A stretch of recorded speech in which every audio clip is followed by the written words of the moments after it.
Dans le désamour social, il y a aussi plein de jeunes. Moi, je me rappelle, quand j'étais ado, le raisonnement avec mes potes, c'était mais je pourrais jamais être avec une meuf que j'aime, j'ai même pas de quoi lui payer un café. Oui, ben bien sûr. Ça prouve aussi que ceux, et ça c'est le point le plus aigu, que ceux qui sont victimes de ce désamour social intègrent aussi une partie des valeurs et de la manière dont ça marche. Et donc celui qui dit ça, à la fois il dit je suis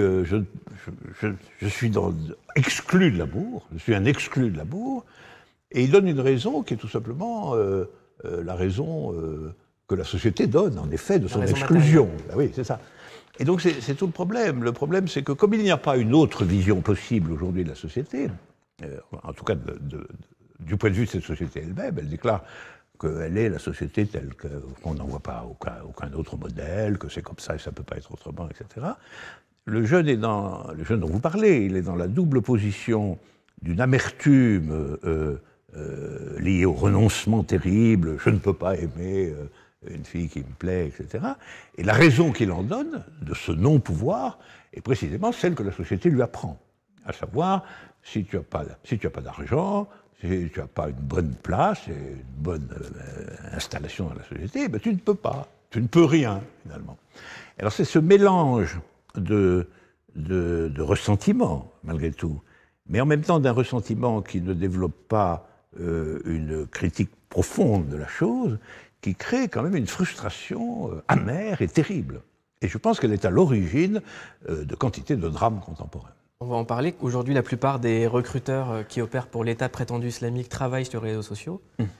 Et quand on lit des témoignages de jeunes qui veulent rejoindre l'État prétendu islamique, il y a souvent la promesse d'un travail, la promesse d'une femme et la promesse d'un pays où ils seront acceptés. Elle s'appelle Sarah, elle a 18 ans et est partie faire le djihad en Syrie. Voile, prière, déscolarisation. Sarah dit aujourd'hui être heureuse, ce que conteste sa mère. Oui, bien sûr.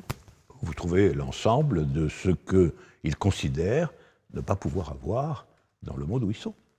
Et ça les entraîne dans une forme, malgré tout, de corruption subjective. Ça les entraîne dans l'idée qu'on peut accepter, comme ça, sans trop d'examen, une proposition qui serait la proposition d'un monde où ils seraient accueillis, où ils auraient leur place, et même ultérieurement, plus encore, où peut-être ils pourraient exercer une action héroïque, spectaculaire, dont on parlerait.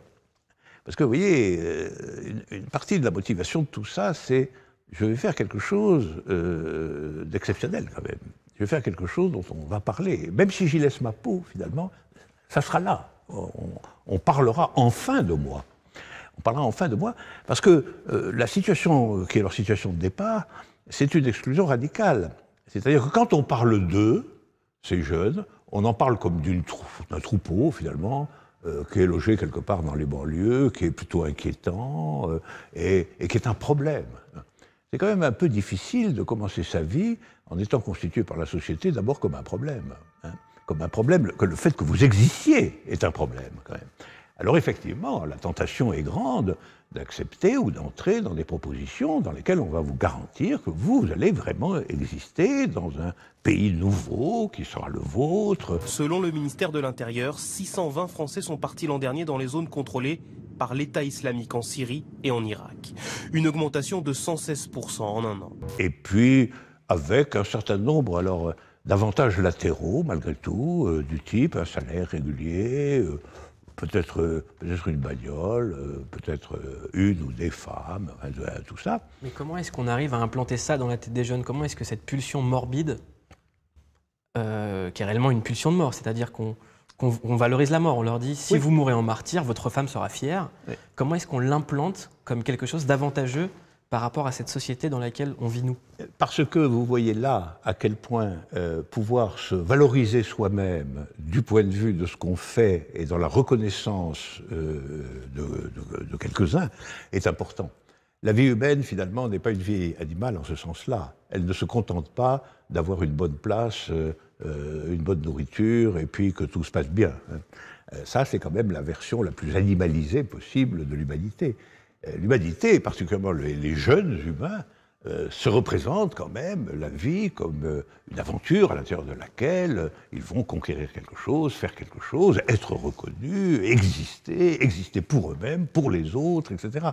Si on les dépouille de tout cela, il y a un espèce de nihilisme qui s'installe. Alors peut-être que c'est le rien, que c'est le néant, en fin de compte, pour lequel je vais donner ma vie de façon sacrificielle. Après tout, le recrutement sacrificiel des jeunes est une très vieille histoire.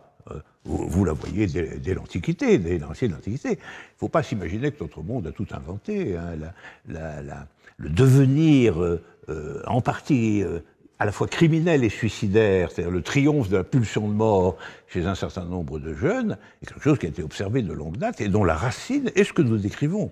C'est-à-dire, si vous êtes compté pour rien, eh bien, vous allez aussi, d'une certaine manière, vous compter pour rien, finalement. Mais vous allez vous compter pour rien de telle manière que tout le monde le sache, que tout le monde, spectaculairement, voit que vous êtes capable aussi, alors à ce moment-là, d'exercer une espèce de vengeance aveugle sur le tribunal qui vous a condamné. Il y en a aussi qui ont des jobs, des femmes qui ont un travail et qui ont une double vie et qui se radicalisent quand même en sous-marin. Absolument, parce que d'une certaine manière, à l'intérieur de leur travail, à l'intérieur de leur vie ordinaire, de leur vie normale, ils ont le sentiment maintenu, malgré tout, qu'ils ne sont pas dans la figure exceptionnelle de l'existence qu'ils ont rêvé. Vous savez, la vie est un rêve aussi, mais la réduction de toute chose à ce que Marx appelle les eaux glacées du calcul égoïste, c'est-à-dire la réduction de toute chose à son prix, etc., c'est aussi une frustration, ça constitue une frustration par rapport à ce rêve. Et effectivement, le rêve peut prendre la forme d'un cauchemar, ça c'est le destin de tous les rêves, c'est-à-dire prendre l'aspect d'une espèce d'emprise sur vous de la pulsion de mort que vous allez, au fond, vous infliger à vous-même, mais en l'infligeant aux autres. Et ça, c'est quand même l'action nihiliste à laquelle on assiste ces temps-ci. Vous parlez de frustration. Moi, je ne vais pas revenir sur le marxisme. Je vais vous parler d'MTV. Aujourd'hui, quand on regarde MTV, quand on regarde les clips à la télévision, on a des chanteuses qui sont de plus en plus dénudées.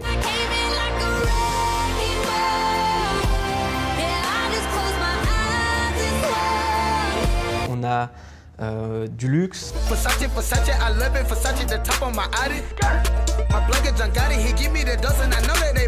On a des grosses voitures.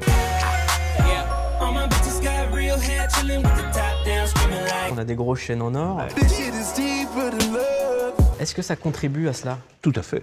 Tout à fait. C'est quand même, je dirais, une sorte d'obscénité que de présenter en continu par les moyens médiatiques actuels qui vont partout, qui sont partout, comme le centre du monde, finalement la vie des riches, la fantasmagorie people, etc. Grosses voitures, petites pépées, belles femmes, villas, etc., etc. Il y a un déversement continu de ces images sur le monde entier. Mais quel est peut-être l'effet de ces images sur un Congolais dans le qui-vu, pour qui survivre, simplement survivre, est déjà tout un problème quasiment miraculeux? Ça, il faut se le demander aussi. Il faut se le demander. C'est-à-dire que la frustration, c'est une subjectivité dangereuse, la frustration. Et un monde qui fait trop de gens frustrés, c'est-à-dire de gens qui n'ont même pas le sentiment d'accéder à une reconnaissance minimale dans ce monde, c'est un monde qui court à sa perte. C'est un monde qui court à sa perte. Et croyez-moi, les choses qui se passent en ce moment ne sont que des préludes. Parce qu'on ne voit pas, Je lisais là, pas plus tard que hier, que les chiffres que je donne dans la brochure que j'ai écrite sur les attentats sont encore aggravés en 2015. C'est-à-dire que finalement, il y a 62 personnes qui gagnent autant, dont la fortune est comparable à celle de 3 milliards d'individus. Donc on est dans des monstruosités structurales. dont personne ne procède à la dénonciation. Au moins, quand il y avait un roi, il y avait quand même des gens qui voulaient le renverser. Mais là, personne ne se dit, c'est 62 personnes, là, il faudrait peut-être les fiches en l'air, non, alors qu'ils possèdent l'équivalent de la moitié de ce que possède l'humanité. Alors ça, ça s'aggrave de façon continue. Donc il y a une pathologie, là, il y a une pathologie. Est-ce que la femme est libre dans ce qu'on appelle le monde libre? Oh, le monde libre, alors là... Vous savez, le monde libre, c'est une expression qui a été inventée au moment de la guerre froide. C'est-à-dire, c'était le monde libre par rapport au monde communiste. Mais finalement, quand on le regarde de près, la liberté fondamentale du monde libre, c'est quand même la liberté des affaires, des échanges, du commerce, etc. Mais que signifie être libre quand le contenu de l'existence est devenu complètement pauvre, insaisissable, que vous n'êtes pas reconnu, voilà. Alors à ce moment-là, vous pouvez vous dire, à ce moment-là, vous pouvez vous dire, il n'y a que l'argent qui compte. Alors dans ce cas, je vais devenir un gangster, après tout. Puisque je suis asocial, puisqu'on ne me donne pas une place dans la société, alors eh ben, je vais commencer par devenir un petit dealer du coin, et puis je vais essayer de me faire ma carrière dans ce monde-là. Le gangstérisme est lié au manque d'amour. C'est la vérité profonde. Je vous parle des femmes parce que j'ai l'impression qu'elles sont au centre. On est dans une société qui est très dure pour les femmes. Les femmes et les hommes n'ont pas les mêmes salaires. On est dans une société où la femme est souvent réduite à un objet de consommation ou consommatrice. Quand on lit la presse féminine, on les incite qu'à consommer. Je crois que s'agissant des femmes, il y a deux perspectives dans le monde contemporain apparentes. Il y a deux perspectives apparentes, mais il y a un conflit organisé, public, bien connu, médiatisé, entre la liberté des femmes dans le monde occidental, disons, appelons-le comme ça, hein, avec la reconnaissance du combat féministe, avec la possibilité de la liberté sexuelle, avec la possibilité de la liberté amoureuse, et puis avec la possibilité d'accéder à toutes les fonctions progressivement, même si c'est pas... Et puis il y a une conception héritée de la tradition, qui est une conception dans laquelle la femme doit occuper un certain nombre de places traditionnelles, limitées d'une certaine façon à l'espace privé, etc., et être privée des libertés que l'Occident. Apparemment, on dit le conflit est là. Le conflit est là, et il est invoqué très souvent. Il est invoqué très souvent comme une preuve absolue de la supériorité de l'Occident. Les femmes sont prises comme témoins privilégiés de cette supériorité, de la guerre des civilités contre les barbares, comme dit notre président, très imprudemment à mon avis. Mais au fond, est-ce que cette description est une description profonde? Est-ce que c'est une description intéressante et réelle? Oui, superficiellement, c'est vrai. Mais la question de savoir quelle est la place singulière de la féminité dans le monde à venir n'est pas résolue par cela. Parce que, après tout, il s'agit de donner pour l'instant aux femmes les libertés qui sont celles des hommes. Ça ne traite pas donc la question des femmes à proprement parler, ça traite la question de l'égalité générale, juridique, professionnelle, etc., de l'humanité tout entière. Je suis pour. Je suis pour. Mais je sais aussi que ça ne traite pas de la singularité féminine dans l'apport qui peut être le sien à la création d'un univers humain supérieur à ce qu'il est aujourd'hui. Et moi, je suis convaincu que c'est un point qui doit être mis à l'ordre du jour et qui ne l'est pas vraiment aujourd'hui. Qui ne l'est pas vraiment aujourd'hui parce que, après tout, que les femmes puissent être banquières, adjudants de cavalerie, tortionnaires ou présidentes de la République, c'est très bien, mais c'est pas le fond du problème. C'est pas le fond du problème, parce que c'est exactement ce que font les hommes. Et est-ce qu'elles le font différemment? Voilà le point. Ce n'est pas sûr qu'on leur ait donné le droit de le faire différemment. Je n'en suis pas sûr. On leur a donné le droit de le faire, mais en un certain sens de le faire comme les hommes. Et c'est pour ça que souvent elles expriment, même celles qui sont très haut placées dans la hiérarchie sociale, un certain malaise qui est que ça continue à être masculin, disent-elles très souvent, alors qu'on voit des femmes. Enfin, peut-être que la présidente des États-Unis va être une femme cette fois-ci. Donc on voit les femmes au sommet mais elle continue à dire que c'est pas tout à fait ça, quoi. Moi, je continue à penser qu'une femme, c'est quand même pas un homme. Alors, ma tendance, c'est de penser que c'est plutôt mieux. Mais ce mieux, il est caché encore. Comment interpréter le fait que des femmes en France aient envie de porter le voile intégral? Je pense que c'est un élément de protestation. C'est lié à la question que nous venons de dire. C'est-à-dire que je pense que ces femmes, d'abord, elles protestent contre une interdiction. Franchement, des interdictions vestimentaires, moi je pensais que c'était terminé. Hein. Parce que, après tout, du point de vue de la société, de la légalité, c'est une interdiction vestimentaire. Et moi je pense que les interdictions vestimentaires, ça appartient au vieux monde. Hein. Donc, il y a une protestation contre ça. Mais si on cherche à l'analyser en profondeur, je pense que ça touche au point que, d'une part, on leur interdit ce signe d'appartenance traditionnelle. C'est la lutte entre modernité et tradition, finalement. Hein. On considère que ça, c'est un statut féminin diminué, etc. Donc on interdit ça. Mais d'autre part, il n'y a pas de l'autre côté ce que je vous disais, c'est-à-dire quelque chose qui, spécifiquement, serait l'accueil de la féminité dans sa capacité créatrice, inventive, novatrice, dans la société telle qu'elle est. On leur dit simplement, finalement, faites comme les hommes. Faites comme les hommes, à l'exception du fait que, finalement, vous allez quand même rester un objet sexuel, parce que on va valoriser le droit de porter des jupes courtes, etc., etc. Mais c'est ambigu, cette affaire-là. C'est ambigu. Dans le jeu sexuel, c'est ambigu. Donc ce que je pense, c'est que le problème, pour les femmes, dans leur ascension sociale moderne, comme pour les femmes du côté de l'attraction bizarre exercée par la tradition, c'est le même problème. C'est le problème de savoir quelle est en réalité, du point de vue de l'avenir de l'humanité, la place inventive, créatrice et nouvelle des femmes. Et ça ne peut pas se réduire à l'imitation de ce que sont aujourd'hui les hommes dans les sociétés modernes. Gangster, amour. C'est deux mots que vous avez liés. Oui. Vous dites un gangster, c'est quelqu'un qui manque d'amour.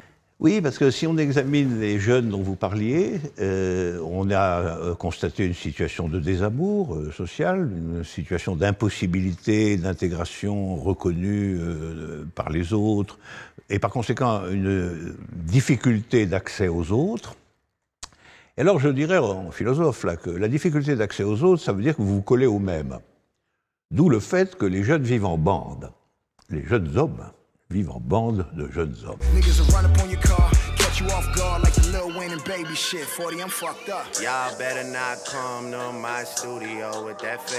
C'est pour ça qu'on s'appelle clique. Voilà, exactement. Et ces bandes de jeunes hommes incarnent déjà l'absence d'amour, il faut bien le dire. Après tout, la bande, elle va avoir ses propres lois masculines, elle va être souvent hiérarchisée, etc. Et au fond, je pense qu'elle est elle-même nihiliste, la bande, qu'elle est déjà marquée par le renoncement à quelque chose. Quand vous traînez dans la cité avec vos potes, c'est très bien, mais quand on les voit, on voit que c'est extrêmement ennuyeux, qu'ils s'ennuient profondément, il y a un ennui mortel, et un ennui mortel qui va être masqué ou dissimulé par une posture orgueilleuse, et ça crée une subjectivité très propice à être recruté dans le trafic. C'est-à-dire parce que le trafic va dire vous allez rester comme ça, avec la bande, avec votre panache factice en réalité, et en plus vous allez toucher du fric. Vous allez toucher du fric, vous allez pouvoir faire les malins. Et cette captation, que finalement je dis gangster, parce que comme ça, cette captation par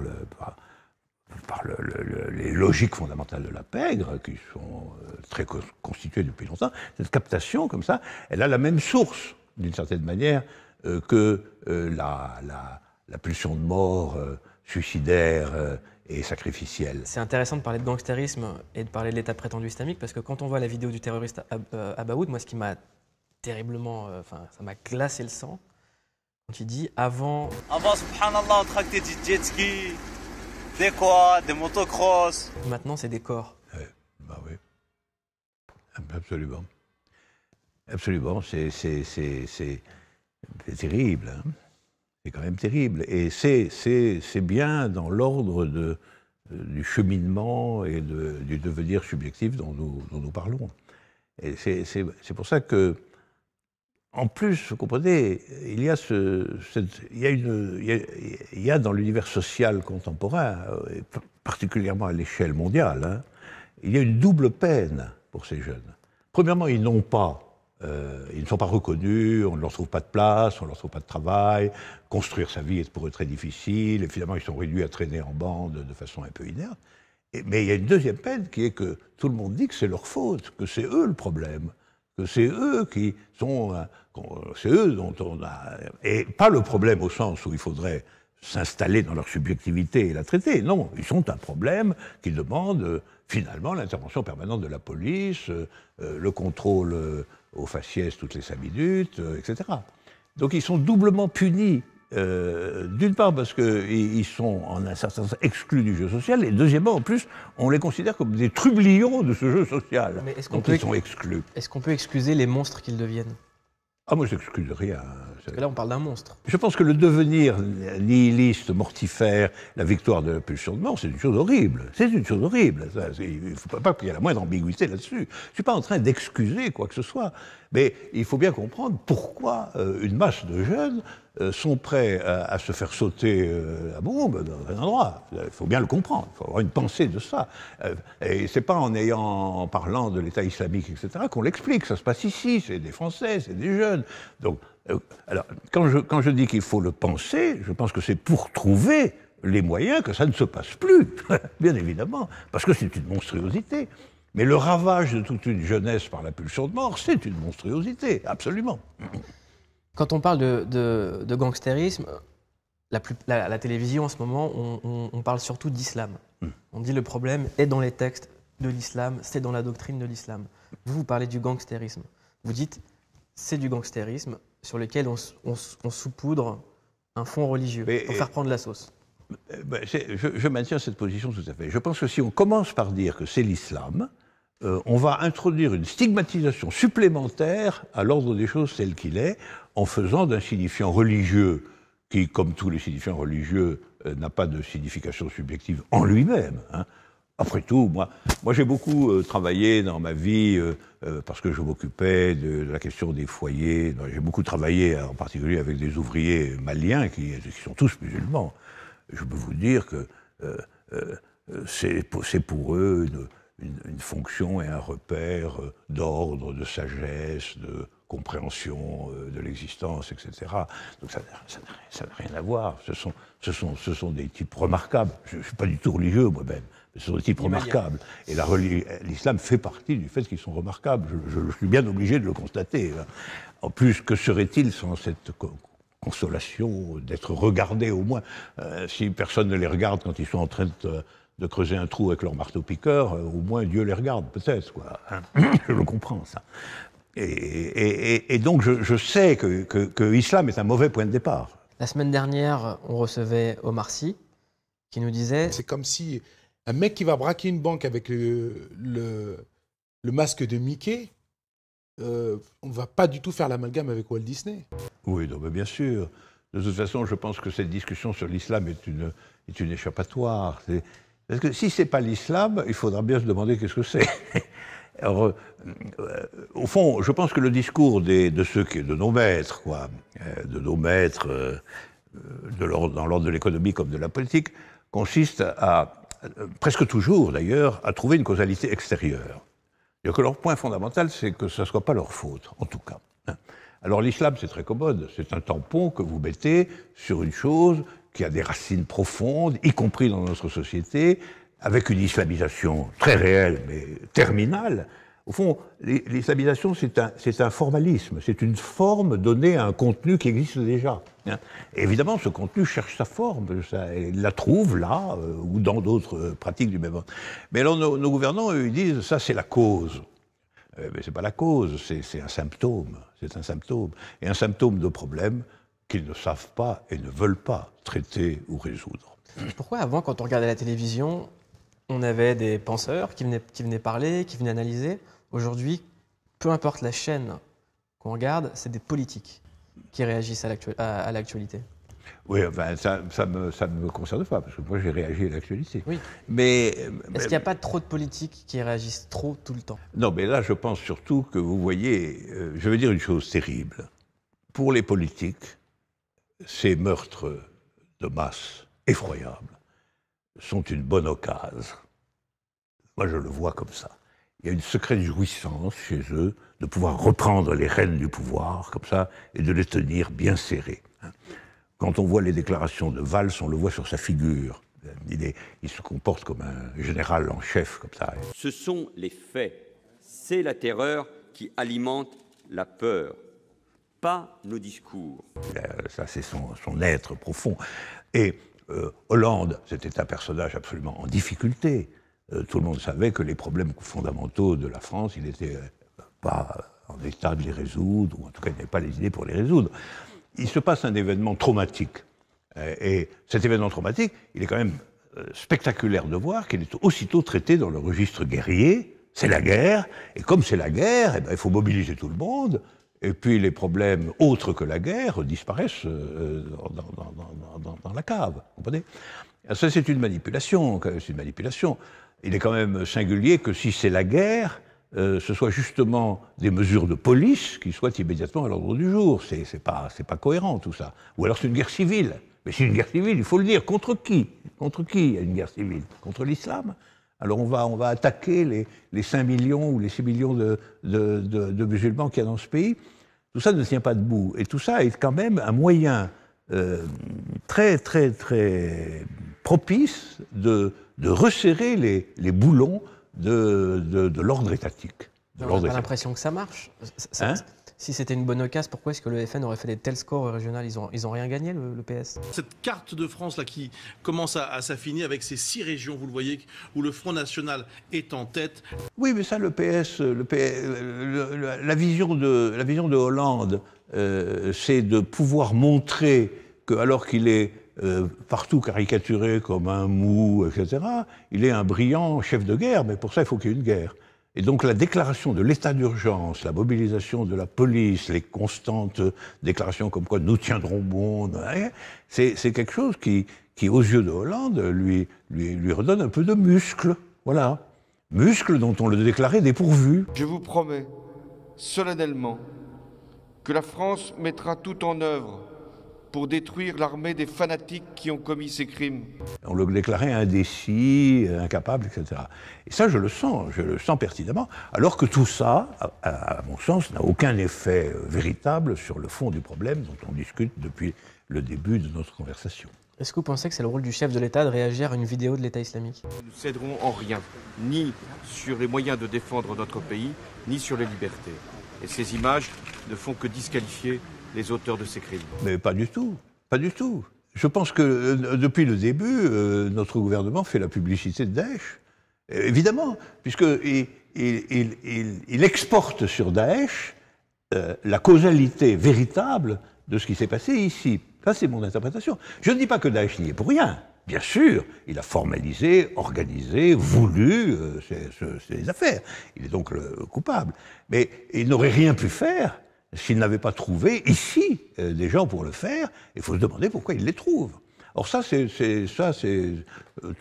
nébuleux, radicalisation, voilà. Mais radicalisation, ça veut dire ce que le meilleur mot serait formalisation. Hein. Moi, je dirais radicalisation. Pourquoi ? Être radical, ça veut dire saisir les choses à la racine. Étymologiquement, je suis choqué que ce soit employé comme ça, comme une épithète négative. En réalité, l'islamisation, c'est une formalisation d'une pulsion de frustration nihiliste qui s'est constituée ici et qui n'a pas été constituée par l'islam ni par Daesh. Donc, la guerre contre Daesh, c'est une affaire, en réalité, de coalition internationale. Et moi, ce qui me frappe plutôt au niveau international, c'est qu'on fait très peu de choses contre Daesh, en vérité. On fait beaucoup de déclarations, mais on fait très peu de choses. Personne ne veut y envoyer des troupes, personne ne veut vraiment engager le combat pour de bon. Pour l'instant, on laisse Daesh prospérer en le contenant un tout petit peu. Pourquoi ? Alors là, c'est une autre affaire. Là, on entre dans un autre pan de la discussion. Vous savez, En réalité, la région du Moyen-Orient est aujourd'hui une région entièrement déstructurée. Ça remonte loin. Les États du Moyen-Orient, la Syrie, l'Irak, la Palestine, tout ça, c'est un résultat de la Première Guerre mondiale. C'est les accords Sykes-Picot qui ont découpé la région en fonction des intérêts français et anglais. On n'a pas, s'est pas occupé des gens. Les gens, c'était jamais que des Arabes. Donc on ne s'est pas occupé des gens, on a découpé la région. Et alors ce qui se passe en réalité, c'est que pour des raisons complexes, mais dans lesquelles l'intervention occidentale est tout à fait déterminante, en particulier l'invasion la destruction en réalité de l'Irak par les Américains, ce découpage s'est effondré. Alors je peux vous dire que je suis très inquiet de cette situation. Je suis très inquiet de cette situation parce que c'est exactement ce qu'était la situation des Balkans avant la guerre de 14. C'était aussi un territoire en décomposition, à savoir l'Autriche-Hongrie, là, c'était pas un territoire en décomposition, avec une sorte d'impossibilité des grandes puissances de trouver une solution nouvelle. Parce que on le voit très bien, personne ne propose une solution réellement nouvelle pour le Moyen-Orient, puisque les frontières ont été dissoutes. Et on sait que l'impossibilité de traiter la question des Balkans a quand même conduit à la Première Guerre mondiale. L'impossibilité de traiter la question du Moyen-Orient, c'est une menace sur la paix mondiale. Donc le manque d'un autre idéal que la société de consommation et le manque de solutions au Moyen-Orient, vous pensez que la guerre est inévitable ? Inévitable, je ne veux pas être un prédicteur aussi sinistre et négatif, mais les deux manques dont vous parlez sont fondamentaux.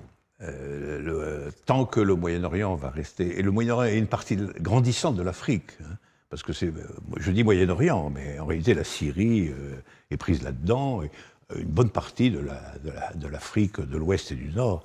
Donc c'est toute une zone de l'affaire mondiale. L'affaire des Balkans était une affaire européenne. Là, l'affaire Moyen-Orient-Afrique est une affaire mondiale, c'est une affaire planétaire. Trouver une solution de ce point va être très difficile et va déstabiliser, le trouble va déstabiliser de nombreuses situations. Quant au fait qu'il n'y ait pas une alternative à l'organisation capitaliste du monde qui soit crédible aujourd'hui, c'est un facteur négatif. Je peux citer quelqu'un qui n'est plus très en cours, qui est Lénine. Lénine disait ou bien la révolution empêchera la guerre, ou bien la guerre provoquera la révolution. Jusqu'à présent, seule la deuxième partie de cette hypothèse a été satisfaite. Toutes les révolutions, les grandes révolutions du XXe siècle ont eu lieu dans la foulée d'une guerre mondiale. En Chine, après la Deuxième Guerre mondiale, en Russie, après la Première Guerre mondiale. Je voudrais éviter ça. Je voudrais que pour une fois, la première branche de l'hypothèse, la révolution empêchera la guerre, soit la bonne. Mais vous êtes d'une génération qui croyait en la révolution. Nous, on n'y croit plus. Ah bah oui, mais ça, vous avez raison d'une certaine manière. Vous avez raison de ne plus y croire, mais vous avez raison de ne plus y croire parce que le bilan de la période historique précédente s'est terminé par une catastrophe. Donc je ne veux pas vous reprocher de prendre acte de cette catastrophe. Il faut tout reconstruire. C'est-à-dire nous ne sommes pas du tout dans la situation du XXe siècle maintenant. Nous sommes dans une situation beaucoup plus proche des années 1840 du XIXe. Nous avons besoin d'un nouveau manifeste communiste. Donc il faut commencer par le commencement. Et le commencement, il est toujours idéologique, théorique, intellectuel et militant, mais militant d'abord de façon dispersée et lacunaire. On en est là. Quelques tentatives théoriques, quelques expériences locales, et quand même beaucoup de jeunes, beaucoup de gens qui pensent que ça ne peut pas vraiment durer comme ça quand même. Vous venez de prononcer le mot communiste. À chaque fois que je dis à quelqu'un « Oh là là, je vais parler avec Alain Badiou », ah non, le communiste, mais oui, mais vous savez... la révolution chinoise, mais il faut qu'il arrête. Oui, bien sûr, mais Badiou, il est pour la révolution populaire. Mais pourquoi il ne dit pas « Oh, capitalisme, la Première Guerre mondiale, des millions de morts, les guerres coloniales », pourquoi il ne dit pas ça? Vous comprenez?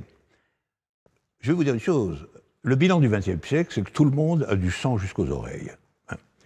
Et le communisme aussi, je le reconnais absolument. Mais les autres aussi ont du sang jusqu'aux oreilles. Absolument, et ils continuent d'en avoir. Parce que les affaires du Moyen-Orient, c'est aussi des occupations, des bombardements, des destructions illimitées de la part des Occidentaux. Donc tout ça est un peu un faux semblant. C'est-à-dire qu'on fait porter le chapeau, évidemment, au communisme, qu'il a bien mérité, c'est vrai, mais c'est aussi pour se désintéresser de son propre chapeau, quand même. Hein. Donc la situation ne peut plus être tranchée par la question de... On va pas... qui a versé le plus de sang? On ne va pas compter les barils de litres de sang d'un côté et de l'autre. Tout le monde sait que la pratique capitaliste, depuis le XVIe siècle jusqu'à aujourd'hui, a ravagé la Terre, absolument, a bloqué le développement de contrées entières, qu'on a eu des situations invraisemblables pendant tout le XIXe siècle, où deux puissances, l'Angleterre et la France, prétendaient posséder la Terre entière, quand même. Hein. Donc, il ne faut pas oublier tout ça. On en est encore là, d'une certaine manière. Donc, moi, le mot communisme, je le prends en partie parce qu'il est douloureux, comme ça, il est provocateur. Si on en trouve un meilleur, c'est pas la question du langage. Le badiouisme. Oh, le badiouisme, non, surtout pas. Mais en tout cas, la possibilité... On vivrait tous d'amour et d'eau fraîche dans le badiouisme. La possibilité de sortir de tout ce que nous avons décrit depuis le début. Voilà, c'est ça. Moi, j'appelle communisme uniquement le passage du fait que la propriété privée de l'ensemble des ressources a atteint un degré de concentration tel qu'on peut lire dans un journal aussi innocent que La Croix qu'il y a 62 personnes qui possèdent autant de choses que 3 milliards d'autres. Donc, ça ne durera pas. Croyez-moi, ça ne durera pas. C'est une monstruosité qui ne durera pas. Et communisme, ça veut dire mettre quand même un peu les choses en commun. Voilà. Il y a un autre mot en ce moment dont on parle beaucoup, c'est le mot islamophobie. Elisabeth Badinter, une autre philosophe, en a parlé. Il ne faut pas avoir peur de se faire traiter d'islamophobe. Ben ouais, moi je m'en offusque, je dois dire. Je ne vois pas pourquoi quelqu'un faudrait être islamophobe, ou d'ailleurs christianophobe, ou phobe de quoi que ce soit. Hein. Les groupes humains sont les groupes humains, les croyances, elles existent depuis longtemps, et je suis prêt à confirmer, à dire que l'écrasante majorité des gens dont la religion est l'islam sont des gens comme vous et moi. Mais la plupart des gens qui parlent du mot islamophobie, ils disent que c'est parce que c'est un thème qui a été popularisé par les frères musulmans. Oui, ça c'est vrai, mais s'il a été popularisé par les frères musulmans, il ferait bien de ne pas le manier, ce thème, justement. Hein. Ça prouve qu'il a une provenance douteuse, de toute façon. Et il ne peut avoir qu'une provenance douteuse. Parce que la désignation d'un groupe humain, la phobie pour un groupe humain, c'est une voie de pensée extraordinairement périlleuse.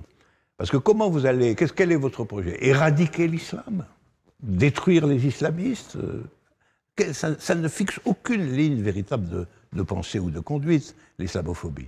Par contre, si vous dites qu'il y a dans notre société des gens qui sont dans un état de non-reconnaissance absolue, etc., vous pouvez faire quelque chose.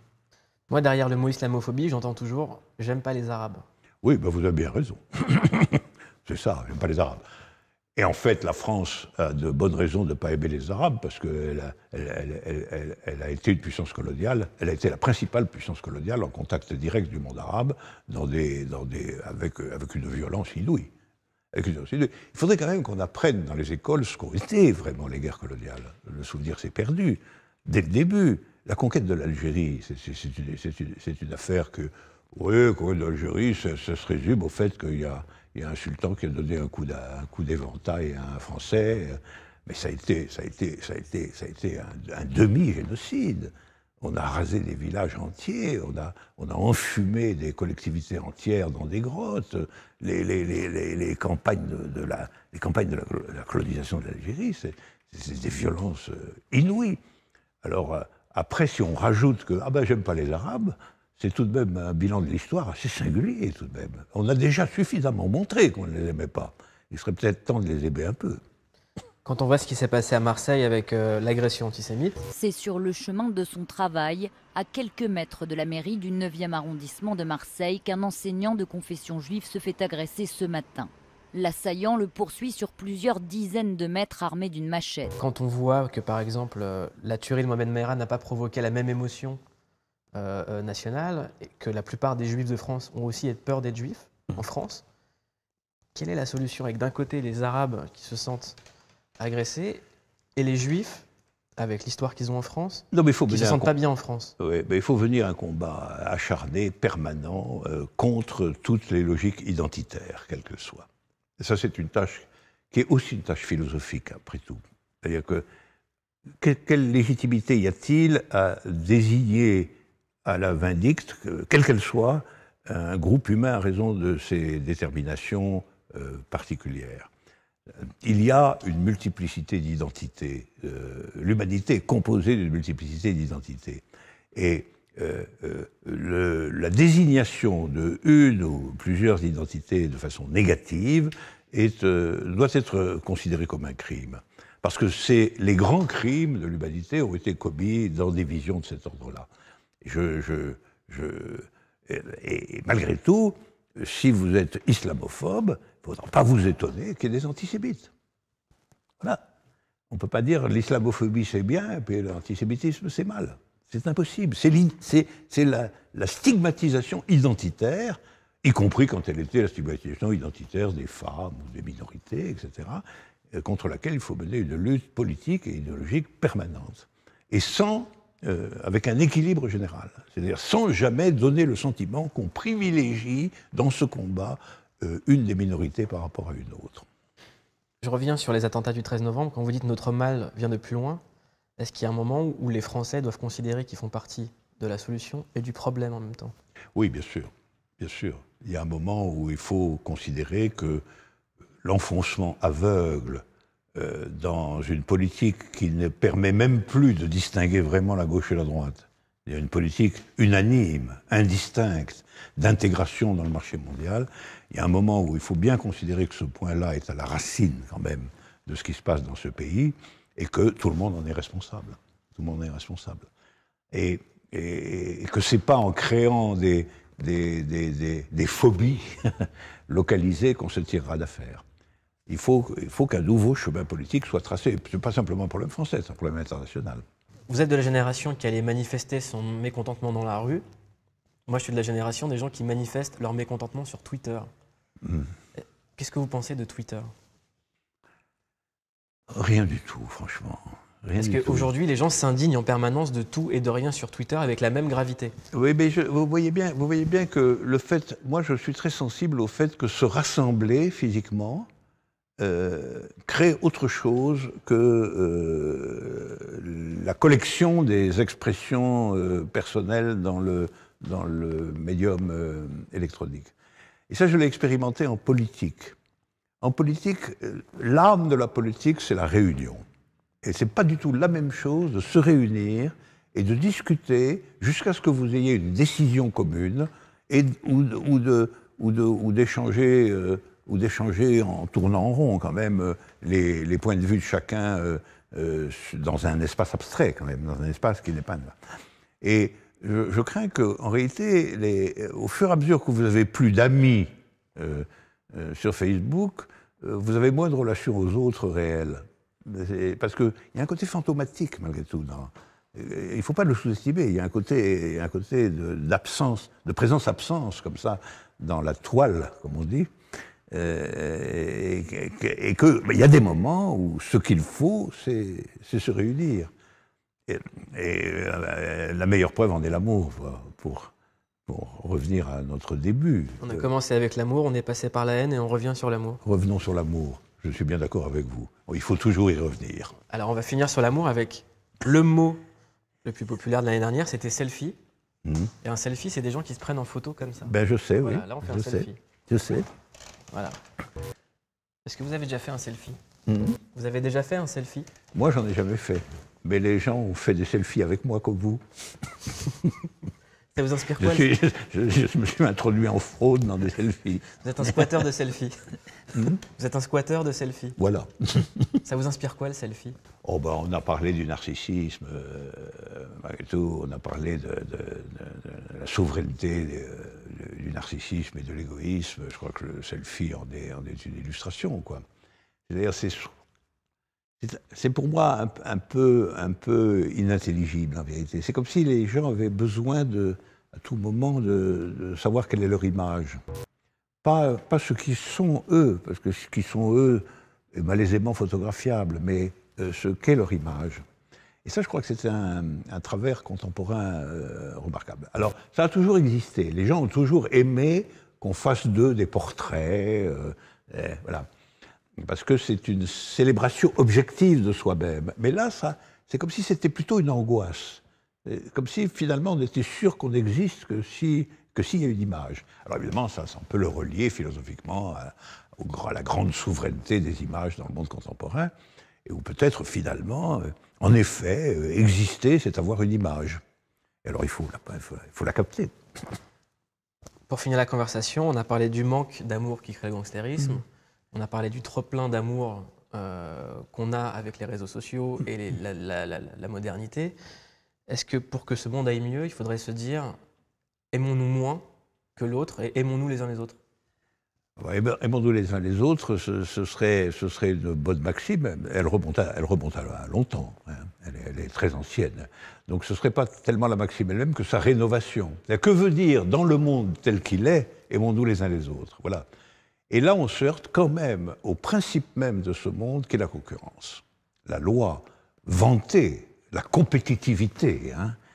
Là, le gouvernement ne parle que de ça. Monsieur Macron, là, l'élixir Macron pour la compétitivité, la concurrence, la compétitivité. Donc, je pense que dans ce monde où concurrence et compétitivité sont des maîtres mots, aimons-nous les uns les autres pose un problème nouveau. Donc, comme le disait Rimbaud, l'amour est à réinventer. Merci beaucoup Alain Badiou. Merci. Merci à vous. Merci.